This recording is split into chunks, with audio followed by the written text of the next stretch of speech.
জলপাই আর ডুবো তেলের এই আচারটা যে একবার খাবে সে বারবার খেতে চাবে। এই আচারটা আপনারা খিচুড়ির সাথে বলেন, এভাবে বলেন, সব কিছু দিয়ে যায়। তো এখানে আমি আধা কেজি জলপাই নিয়েছি, আর জলপাইটাকে ধুয়ে এখানে আমি সিদ্ধ করতে দিয়েছি।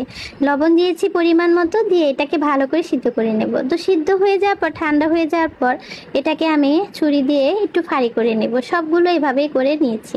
তো এখানে সরিষার তেল, গরম মশলা আর হচ্ছে রসুন আমি ফাড়ি করে নিয়েছি, পাঁচফোড়ন নিয়েছি, আর সরিষার বাটা নিয়েছি, আর হচ্ছে জিরা বাটা নিয়েছি, আর একটু আদা রসুন নিয়েছি, আর মরিচ নিয়েছি ঝালের জন্য। ঝাল আপনারা আপনার ইচ্ছা মতো দিতে পারেন। এখানে পাঁচফোড়ন গুঁড়ো নিয়েছি।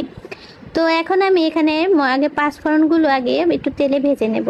ভেজে নেওয়ার পর এর মধ্যে আমি দিয়ে দিব হচ্ছে রসুনগুলো।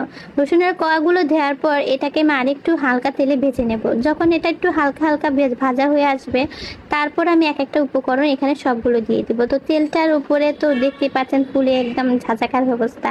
তো এর মধ্যে আমি এখন সবগুলো বাটা মশলা এখন একটা একটা করে দিয়ে এটাকে ভালো করে প্রায় 15 মিনিট থেকে 20 মিনিট এটাকে আমি ভালো করে কষিয়ে নেব। তো এটা কষানো হয়ে গেলে তারপর আমি জলপাইগুলো, সিদ্ধ জলপাইগুলো এটার মধ্যে দিয়ে দেবো। তারপর আবার একটু নাড়াচাড়া দিয়ে চিনি দিয়ে আবার এটাকে নাড়াচাড়া দেবো। কোনো পানি অ্যাড করব না, যেহেতু মরিচের গুঁড়োটা একটু পরে দিবেন, তাহলে কালারটা খুব সুন্দর আসে। তো এখন দেখুন কি সুন্দর আমার তেলের উপরে জলপাইগুলো উঠে এসেছে। তো আমি এখানে আগে তো লবণ দিয়েছিলাম, তো লবণের পরিমাণটা আপনার পরিমাণ মতো দিবেন। তো এখন আমি এর মধ্যে লঙ্কাগুলো পরে দিয়ে দিয়েছি, তার উপরে আমি পাঁচফোড়ন গুঁড়ো দিয়ে এটাকে একটু নাড়াচাড়া দিয়েছি। আর আপনারা চাইলে এখানে ভিনেগার দিতে পারেন।